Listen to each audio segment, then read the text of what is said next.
We are back on the TOKA Music Podcast. We are here with a very good friend of ours. He's a Lebanese veteran DJ who's been active for almost 2 decades. So, Ronin, welcome to TOKA. It's good to be here. Thank you. Thank you for hosting. No worries, man. As we always do on TOKA, please introduce yourself. My name is Ronald. I've been DJing since 2006. I'm a DJ, promoter, music curator. I run the collective Somewhere under the Beirut Nightlife umbrella, along other brands like Float Festival, Picnic, and Sundays. I run a creative agency with a very beautiful team of 25 people. I also run Boomerang, a media company, and that's all about it. Nice, man. It's so interesting that you run all of these things all at once. We're going to talk a lot about it in the podcast. Can you tell us more about the story of Ronin, though? The artist, the DJ. I know you've been DJing for a while. When I was a teenager, I used to hear a lot about Ronin and Nesta. So I had to know the story of Ronin. How did it start? How did you build your career in Beirut, moving on to today? So please go ahead. It started off in 2006, right after the war in Beirut. So the city was torn, people were demotivated, they were all down. So when I was at uni with a couple of friends, we were like, we need to... AUB, right? AUB, yes, AUB. Same. We need to heighten people's spirits somehow. So why not throw some parties around and try to bring some positivity after that summer of 2006. So I gathered a few friends at uni. I already had this passion for music in general. And we threw our first party in October 2006. From there, things have become very interesting and increased and evolved very fast. From our residency at Energy to the Energy Sundays to all the different events that we hosted in different cities. To Mix FM, right? Yes, that was after 3 or 4 years, I guess, exactly. So from there, we started doing the warm-up and closing sets of all the big DJs. Had our radio show on Energy for a couple of years, then moved to Mix FM. Still doing our parties, all while having the radio show and all the other events. And then things have started to become more and more interesting with Beirut in the Mix, with the events, with Sundays, Picnic, and now more recently, Somewhere. In between all of that, we had, of course, the residencies that started at the basement in Beirut for a couple of years. Classic. Good days. The Mix FM residency at I BO18. was never legal. I was never able to actually attend the basement. I was able to do Grand Factory. So there's a nice anecdote about the basement days. Nabi and I used to be underage for the basement age policy. And then they had 21 plus except the DJs. Oh, wow. And our residency was called Kids in the Mix back then. No way. Yeah. So we were quite young for the club back then. After that, we had the Mix FM days with the big parties at the Forum. The concerts. The big concert, 10,000 people. What was your biggest concert? Funny enough, it was Mika in downtown. No way. Yeah, that was an Energy concert. I think the downtown Beirut had a good 15K. Wow. But obviously the music wasn't very much aligned with what we used to do back then. But obviously I do remember all the concerts that are... What was like one concert that sticks, that like the energy, the headliners, all together it was like... Lee Burridge was always something. Wow. Sasha was always something. Sasha Carl Cox used to be, had a crazy energy. So those are the... Was it the 2010 concert? I guess so. Because that was the only time that he came, and then he came again 2 years ago or a year ago. They had one on the Byblos port, actually. Okay. That was a very memorable one. And of course, all the good BO18 residency of Mix FM. So with Marco Carolla, with Danny Howells, with Dubfire and all those guys. So the place was jam-packed from midnight to 6 a.m. Wow. That was quite memorable, yes. Wow, love to hear that. I need to know the story about Beirut in the Mix. It's one of the most, for me, it's one of the most iconic music brands because it inspired me personally to start TOKA Music. So I want to know the story. I want to know how it's been evolving because I know it changed throughout time. True. It was a podcast. You used to get a lot of guests. I remember when I first started TOKA Music and I was checking the Apple podcast charts. I knew Beirut in the Mix stopped like years before. Mhm. It was still in the charts. So True. I want to know the story. The Beirut in the Mix concept started as parties in 2006, and then when I moved to Energy and then Nesta followed right after, each one of us had a different radio show on the station. We felt some synergy together and then started mixing together and playing some music, and this is where we decided to merge our radio shows to become the Beirut in the Mix version on the radio. So yes, we hosted a lot of international guests. We did approximately 500 episodes. Wow. So that's a big number. I'm nearing the 100th episode and I feel like, damn, it's been a while. It's a lot of hard work, a Yeah. lot of passion, a lot of dedication, a lot of consistency as well. Yeah. So that's how you get to 500 episodes. A lot of ups and downs, a lot of drawbacks, a lot of learnings throughout the way. But yeah, the podcast was topping the charts for a good 2 or 3 years, if I remember well. And then we stopped actually at episode 499. That's a funny story. We overthought so much what to do with what the to do fifth at episode 500 that we just kept when it was there. it? When was it? What year? 2014, 15. So from 2006 till 2014, Then what's gonna happen? one show with the every week. So yeah, weekly every show. I've yeah. done it for a year and it was exhausting. exactly. Yeah, but what are your plans to do? Like, do you have any plans for the 500 episode? I think it's too late now. Too late, We're in huh? 2023, but Yeah. the plans for Beirut in the Mix is now a brand that is at the background of what we're doing. Yeah. The brands at the foreground are mainly Float Festival, which is 13 years young now. It's the yearly festival that we do in Amshit, 1,000 plus people, 18 hours, beach, music, drinks, and all of that. There's Sundays, our Sunday residency at Frozen Cherry, and Picnic, also the other residency at Frozen. So we do 2 during the summer. And the new baby of the family, which is Somewhere now. Nice. I know Frozen Cherry opened their new place here in Dubai. Mhm. It's called Helipad. I think you're going to be taking also the Sundays parties there. Right? I think it just started. Yes, we tested a couple of Sundays now. The last Nice. one is this Sunday. Nice. More chill vibe, more laid back approach in that location. Hopefully by next season we're gonna push the envelope a little bit more and Nice. make it more vibey towards Nice. the end. And yes. is it still come with fruits? Yes, definitely. That's the concept actually. So the Nice. entrance to the party is fruits. You just bring a fruit and you get Nice. into the party. That's the Nice. way to Nice. get in. Cool, Get man. creative. Can you tell us more about Somewhere, your brand? You've spoken a lot about it, and I want to know because I feel like you've been putting a lot of energy into it, and I feel like it kind of resembles Ronin. So, what is Somewhere, and how do you see it in the next couple of years, maybe? What are the plans for Somewhere, and how did it start, maybe as well? Musically, it's exactly where I want to be right now. And this has been a sound that I've been pushing since a long time. Nice. So since I was handling the bookings at Uber House and the Garden, and then after curating lineups at the Grand Factory and See You Next Sat, and then Closer and the Ballroom Blitz, I've always tried to push that stripped down minimal house sound. It has a lot of variations, but that's how I like to call it. A stripped back, a minimal approach to house, to electro, to breaks. So this is exactly where I want to evolve at the moment musically. So since then, I've been pushing those names like Diet Sound the Room, Craig Richards, Ben UFO, Sonia Munir, and all those guys, Teeny as well. So those are names that I've been pushing since then. I think it was the time and the right time now to develop a concept or develop a collective that genuinely and clearly pushes that sound. So since a year and a half, we put together a small team and we started promoting that sound and pushing that sound more obviously.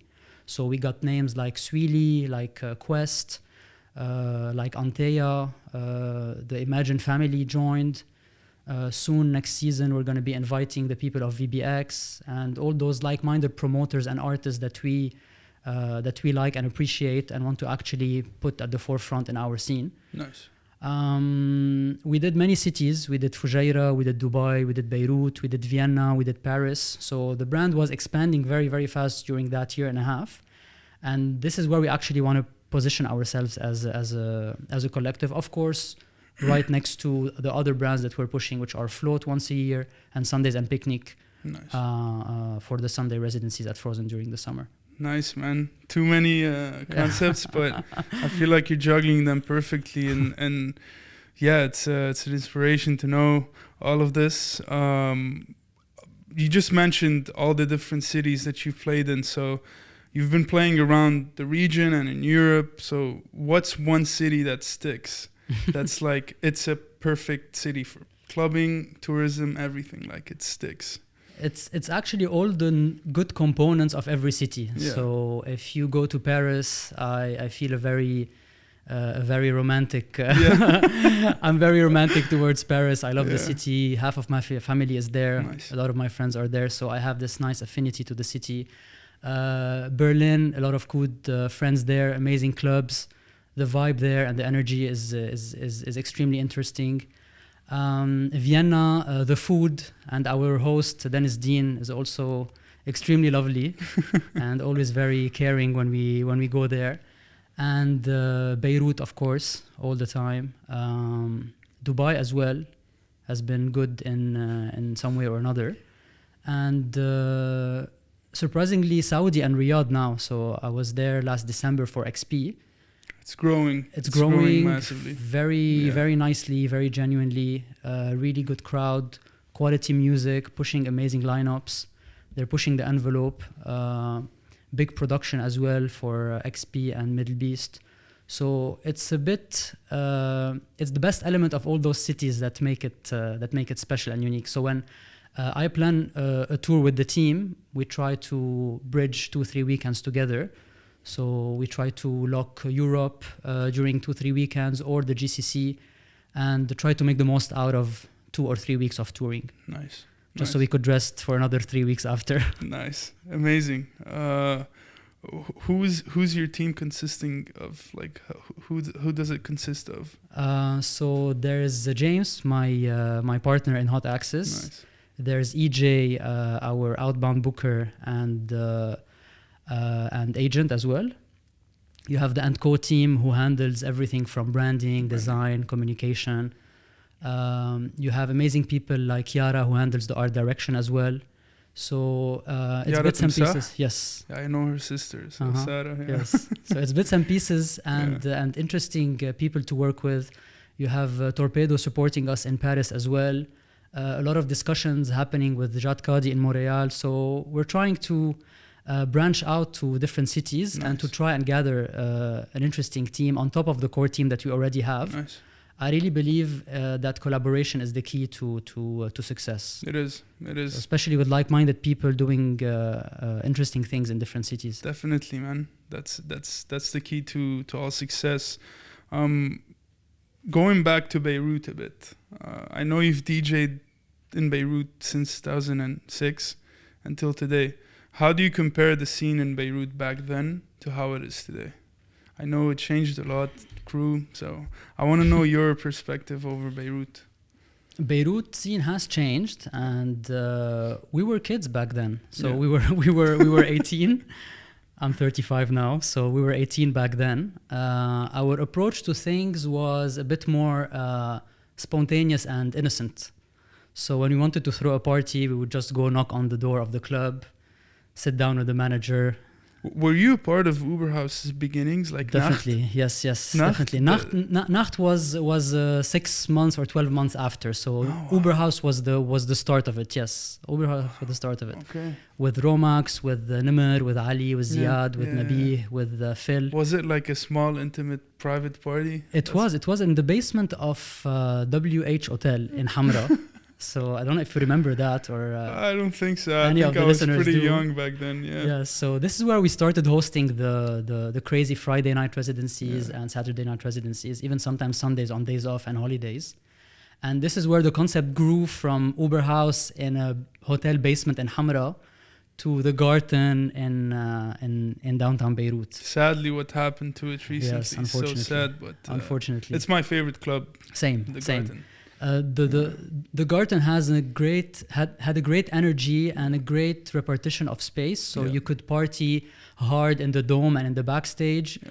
You could take a drink and chill at the bar Yeah. or on the grass area in the back.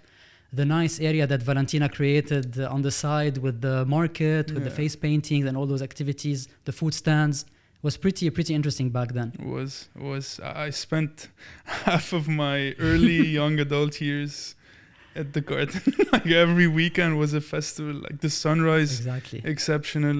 The dome days was exceptional. Even now, like recently, I think they were calling it the pyramid. The temple. The pyramid, yeah. It had the Even- festival-like yeah. feel every Saturday. So it Incredible. brought something Yeah. nice and fresh to the city. Yes, Yeah, of course. Yeah.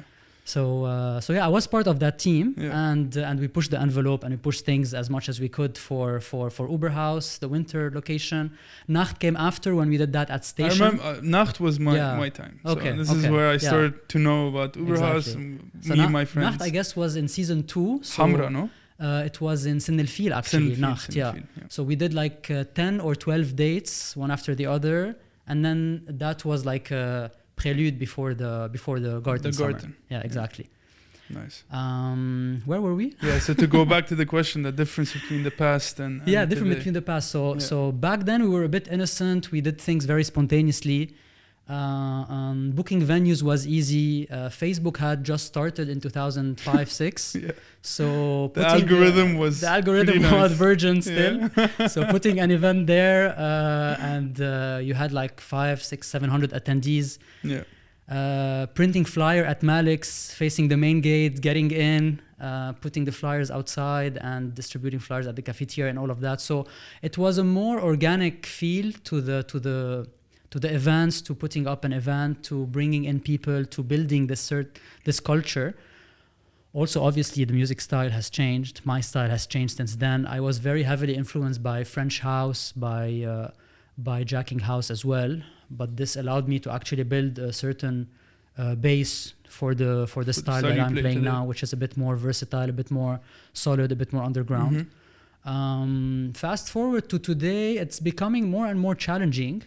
During COVID, things were a bit tough. We didn't talk about ballroom actually, so things were a bit tough from a perspective of leading the bookings at ballroom for the first 2 seasons and waiting impatiently during COVID for things to happen again. And obviously for all the Beirut in the mix parties, we had to stop float for a season or 2, if I remember, even the Frozen Cherry residencies and all of that. We did a lot of charity live streams, if I remember. Yeah. But now a lot of micro collectives are popping around the Beirut, which is very healthy. It's bringing a lot of new blood and a lot of new crowds to the equation. Obviously, a lot of people left the country during the economic There's a big crisis. shift in the crowd as well. Exactly. Even the crowd at ballroom has shifted somehow. Even in Grand Factory, last time I was playing there at Reunion, you feel the crowd has shifted.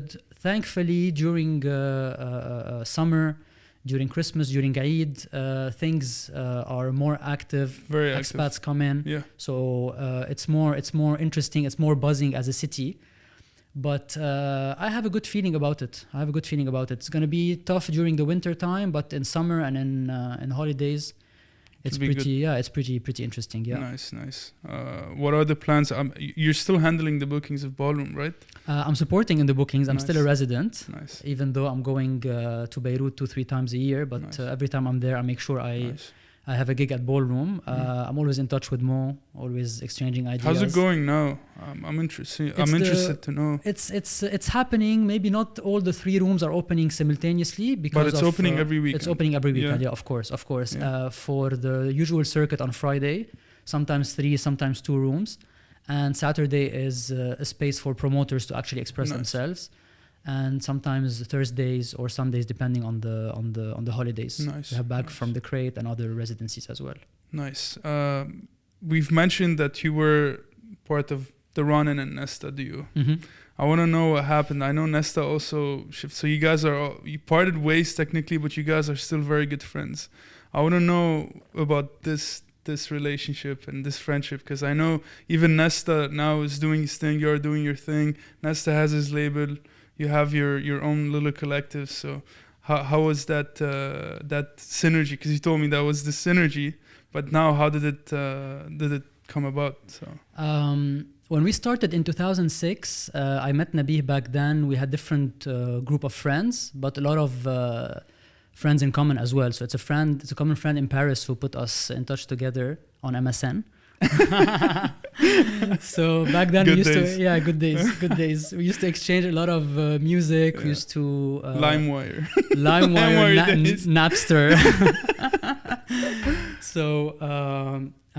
Even exchanging a lot of pirated CDs of GU and Ministry of Sound. So that's how we got in touch together, started mixing together just for fun, did a few back-to-backs together.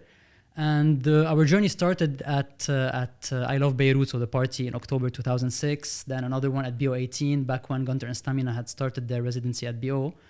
We did a Thursday night there, and then we started playing together and merged the radio shows. Radio shows were such a big thing back then. Yeah. You know, you had 6-7 local radio shows on Mix FM and 6-7 on thousands Energy. of listeners, because you didn't have online radios, podcasts. Exactly. It had its weight, and this is how I guess the Ronin and Nesta name actually popped, other than the big concerts in Forum and NBL. So yeah, it had its weight, and we used to take that very seriously back then. So getting ready for the show, track listing, preparing the set, and all of that. So that was quite a thing to develop the radio show, Nesta and I. And then moving from Energy to Mix FM, and doing a lot of interesting tours as well together. We did the Paris Techno Parade in 2010 together. Wow. We were the guest of honors. We did a lot of European cities together. We did the Middle East, so Egypt, Jordan, Syria, Turkey, Dubai. We used to come a lot to Dubai as well. So after the Oberhaus days and the residencies in Oberhaus, our objective didn't align. Each one of us wanted to do something. Nesta ventured into production. Yeah. I had my daytime job, so things were a bit more challenging for me. So this is where we decided to actually split. Nesta was focusing on his technophile alias. I was focusing more on the parties and the events. And fast forward to today, we're talking every couple of weeks. We exchange a lot of messages. Did you play messages. as Ronin and Nesta? We did a couple of times, I guess, in Beirut on a rooftop. Yeah. Now we're discussing maybe 1 or 2 sets during the summer. Nice. I met him a couple of days back when he was playing in Dubai. Do you think like playing together today? It feels like it feels like yesterday that you played together, right? Because you played for years. Of course. His style has evolved. Yeah. My style has evolved too, but we have a certain meeting point over the stripped down house sound that I think we can meet over for a back to back. Nice. You just mentioned your daytime job. It's actually, you do have Antco and Boomerang, 2 agencies. I would love to know how you manage your time between these two, because it takes a lot of energy and effort, and you must have no time to sleep. So I want to know, how do you manage your time? You said that you have a team of 25 people, which is great. How did Antco start as well? I mean, maybe was it influenced by music in some way? How did it start? Tell us the story. We need to do another podcast about calendar, color coding, and time management, efficiency, and productivity. That's actually the other side of me that maybe not a lot of people know. But yes, I run a creative agency. We're celebrating 10 years this year, so we founded the agency. Are you throwing a party for the 10 years? I guess so. We used to throw parties in our Jemaise office, by the way. Yeah. Is it still there, the office? Unfortunately not. We have moved to Sodeco, and after the explosion, we moved to Badaro now. Okay. But that office in Jemaise was pretty iconic with those parties. I think I've been once. Maybe. Because back then I was like 17. I got booked for the Full Moon Party. Uh-huh. It was run by JK58, and you guys were doing the branding, True. I think. And I went to your office, I think maybe to give you guys my logo or something. Maybe. I think I met Hadi. Yeah. Hadi's my love partner the at the office. agency. Yeah, Yeah. I The love office the was office. really good with this Union Jack fridge. Yeah. We used to share that office with my buddy Roy and Ricky from Tarte Poire. So it was a very nice environment for a good 2-3 years there, even 4, I guess. So yeah, the team is now a big team of 25 people. We are creative strategists, designers, art directors, copywriters, communication managers. The bulk of our work is more corporate, but we have a big chunk of the projects that are more music and entertainment and label and music related. So we handle the communication at Ages Festival, for example. We did the branding of the Sarab Festival in Egypt. We used to handle Ballroom for the first 2 years of its launch. We handle the Nature Records, the label from Vicky and Armand. So all those interesting music brands, festivals and clubs, the team at Enco are handling that. And obviously all the communication for Somewhere, Picnic, Sundays, and Float. So that's the more corporate side, if you want to call it this way. And Boomerang was the product of the pandemic. So me and my partner Tariq, we founded Boomerang, and we're building digital brands across many platforms and monetizing through viewership, partnerships, and influencer collaborations. Nice. And of course, on top of that, all the work that is being put for the events, from the production to the operations to the marketing. Wow. So trying to bring all of that in together. I'm trying my best. That's the maximum I could do, I guess. I think it reaches a ceiling at that. Of course. But man, props to you. You handle all of this. It's an inspiration. I do really respect a lot of what you do, because it resonates with what I do. I mean, I've put a lot of efforts on Toka. I do have my daytime job, and I have my artist career. I mean, the past year and a half, maybe I've sacrificed a bit for my music career, and I put more efforts into Toka, but it did pay off. Yeah, you do understand how challenging it is have a 9 to 5 and very then challenging. Shift the attention after 5 to your passion. Yeah. So it's really very draining, but very rewarding at the end if it pays off. Of course. So now a bit of our 14 facts questions. Oh. So can you recommend a hidden gem in Lebanon that would fit a perfect rave that we've never done a rave in? Because I know they used every little location in Lebanon maybe, but I'm pretty sure that there's one that you would love to do a rave. I would love to see a rave at the Sur beachfront, actually. Okay. Now that I think of it. Don't you think it's a bit far? It is or a bit people far. Like that it's far? Yeah, people like to go now on mini adventures in the weekends. You know, I've been to the Snoopy, I've played and hosted the Somewhere stage at the Snoopy Beats Festival in Fujairah. It's nice, no? It's amazing. It was my first time there. The resort is amazing. The location is really special. So I think, and even played at the Groove on the Grass in Ras Al Khaimah. That's from the Dubai or UAE side. But in Beirut, Ages Festival was a big success a couple of weeks back. People want to go out of the city, especially now with really happy to see Ages Festival. That really it was a massive group success. Of really. People that came together, created something. Definitely, I think Emile and the whole crew did an amazing job. Yeah. It really comes out of genuine passion for making the space, for building a space like that for events and weddings, and then transforming it for a 3-day festival with 2 stages, with around 30-35 local and international and regional artists. So it really came out of passion, and I was really proud to be part of that. I think it's going to continue experience. now. Yeah, definitely. Nice. Can't stop now. So yeah, I think the Sur waterfront is nice. Interesting. A lot of nice hidden gems in the Mount Lebanon area, and so those are cool places to actually try and host events in. Yalla, let's do it. Get the permit. So if you had a superpower, what would it be and why? Superpower? Maybe being more kind and generous in a way. Being able to give out more, being more positive in delicate situations.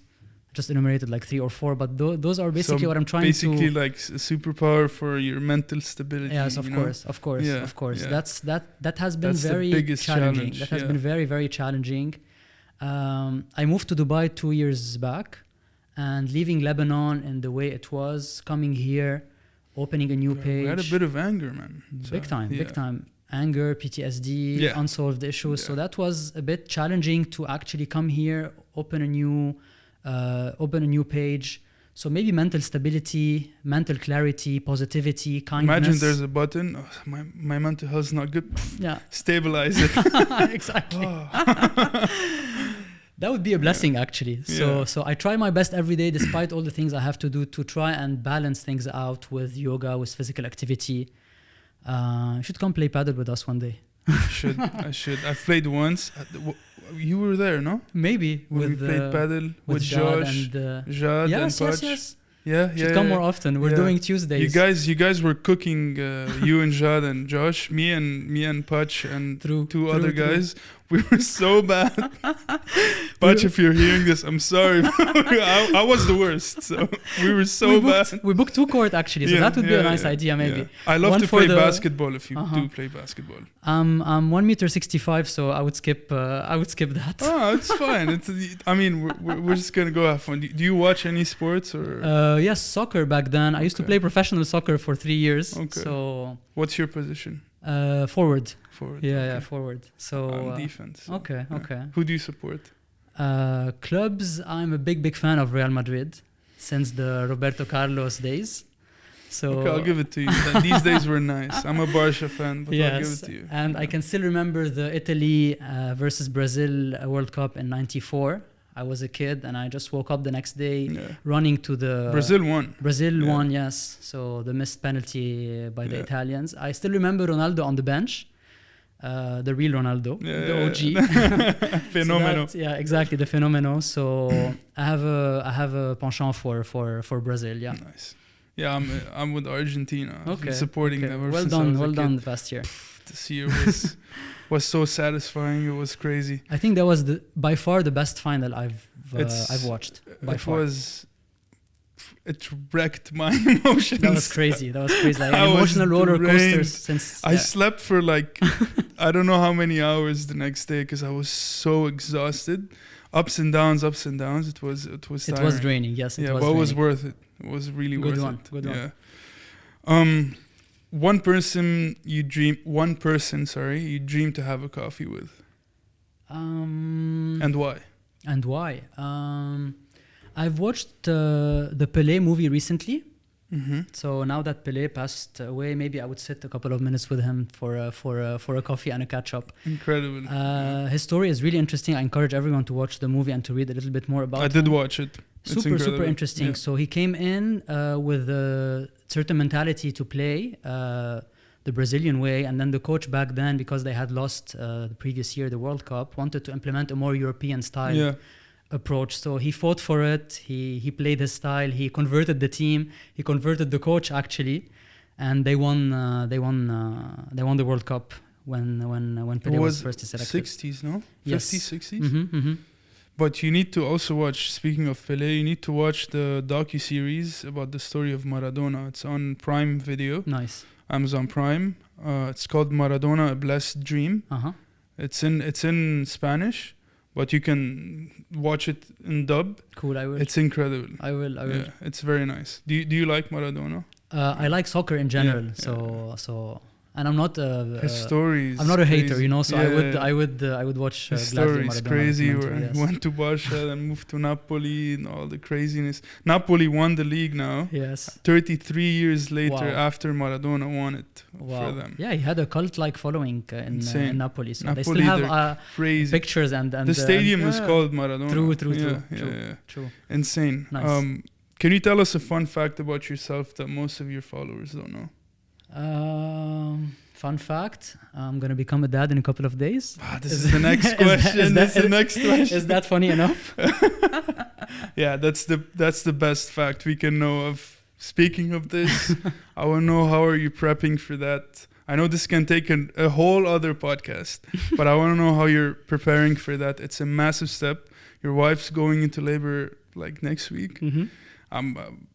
First of all, thank you for being here during that time. Pleasure. I want to know how you're preparing for that. It's a big step. You're becoming a dad. You also have all of the other things that you do that we just discussed. So yeah, how are you planning for this? And yeah. I'm trying to delegate as much as possible. So to try and maybe turn off the work and music part for some time, a couple of weeks at least, to try and make the most out of this life-changing event that I'm extremely excited about. Yasmin has been good. I've tried my best to be as supportive as possible to her. And I'm sure what's coming is very, very exciting. So delegating, trying to take things day by day, being present, because I sometimes tend to drift away. So being present is what I'm putting myself as an objective. So to really enjoy the moment and try my best to make the most out of it. Amazing, man. Yes. Amazing. Great. I mean, I believe your wife is as supportive as you are for her, because you doing all these tours, you traveling a lot. You've traveled a lot. Mm-hmm.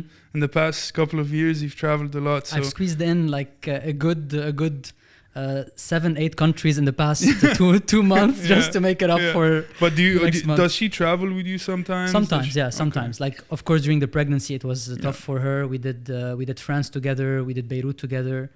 We're planning some trips maybe in a couple of months. She's gonna deliver in Dubai.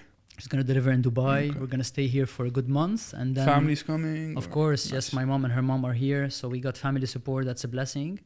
And then going to Beirut, obviously, to spend some times in the mountains. Nice. With the family. Nice. Where in the mountains? In Faloura. Faloura. You're from there? My mom is from there. Oh, nice. So we got the mountain house there with the pool, with the garden. Ahla Shifo. So we're trying to schedule that for a good 2 months in Beirut, and then come back after that around September. That's good. That's very good. Yes. Coming to our last question, we want to know your plans, and I mean, you've discussed a lot about your plans, but I want to know, as Ronin, what are your plans for the next year? If you have any projects you'd like to talk about, anything, please go ahead. So Andco is still going strong. We're celebrating 10 years in September with the team and with our new set of clients. Boomerang, we're looking to expand the team as well in Lebanon, Egypt, and here. Musically, we're still building Hot Access with James. I want to know about Hot Access. Yes, so basically we built Hot Access for the sole purpose of actually unifying the brands that James represents and the brands that I represent, on top of other brands as well and other artists, to actually unify one production department, one operation department, one communication team, and one outbound department. We also have the agency that represents Anton, Citizen Kane, Hrag, Ralph, and myself. So that's the agency part, and the event production and the events management with all those departments. So shout out to the boys. Yes, big time. We're looking to expand the team as well. So any of the listeners that are interested to get into electronic music as a whole, where can they reach you? Because we have too many DJs, that's something that I've realized while building Hot Access with the team. So we have so many DJs and producers around, locals, regional, but not so many people who want to become agents or managers or operations managers or art directors, so it's interesting to actually touch on those functions eventually. So anyone interested to get into, to volunteer first, or to get into an internship, or to get into a serious full-time or part-time position at the agency, please reach out. Definitely, there's gonna be a lot. Link in bio, link in bio somewhere. I've never done it in the podcast. Link everywhere. So that's from the Hot Access front. For somewhere, we have a couple of gigs lined up for the summer. We got Tromer lined up, one of our biggest booking of the summer. We got Dudu MD in July, Sugar Free as well. What do you have at the end of July and beginning of August? That's where I'm gonna be in Beirut. End of July, so we got Float on July 29.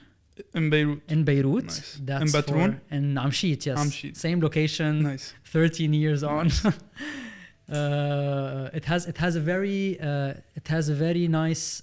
We have a very nice connection with that venue and with the venue owners. So back then it used to be a meeting point for all the hippies and bohos of Lebanon, camping Amshit. I love camping Amshit. It still has this nice free-spirited vibe, very intimate. I hate the beach though. I'm not a rock. Yes, very dangerous. Yeah, it is very dangerous. Don't get drunk by the rocks ever, or don't drink and go swim. That's a bad idea. Yeah. So we're doing float on July 29. I'll be there. Definitely. Sundays and picnic every other Sunday at Frozen Cherry.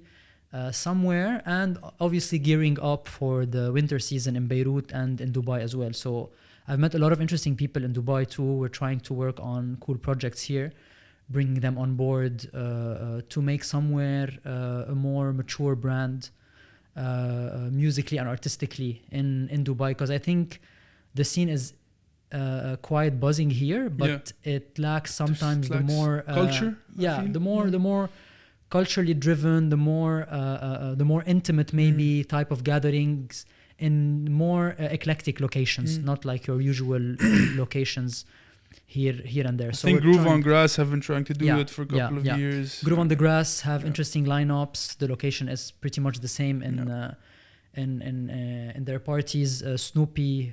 Super interesting lineups. It's Hools who runs. Yes, Wael Hools. Shout out to Hools. Shout out to Hools. Big respect for him and his team for putting together this festival. So yeah, that's all about it actually. Nice, man. And of course taking care of the family and the baby. And trying to balance things out as much as possible. That's gonna be that's gonna be challenging. So any last words? Do you have any last words, and where can people follow you? Please go ahead. I'm mostly active on Instagram at Ronin Grooves. I've recently uploaded my set from Sisyphos on SoundCloud. So if you want to check that out, that was a 3-hour. Was it with Monoculture? Yes. So first 3 hours myself, other 3 hours with Monoculture. Nice. By himself. It's a 6 hours set. So 3 hours me, 3 hours Monoculture. Next time maybe we'll do 6 hours together. Shout out to him for being a great host when I was in Berlin, and shout out to Sari as well, DJ here, for inviting me also a day before. Sari lives in Berlin, right? He's in Berlin now, and Monoculture is in Berlin now. Both of them. They really took great care of me there, and then after that we went to Vienna, and Dennis was also an amazing host. But yes, so I put together this. I uploaded that mix on SoundCloud, so you can check it out. Maybe next time we'll do 6 hours back to back, me and Mark. Who knows? Just a small note about that. The energy during that day at Sisyphos was something. I came from Dubai 2 days before, played at Origins. I had plans to go to CDV for another 6 hours before I play on Sunday noon.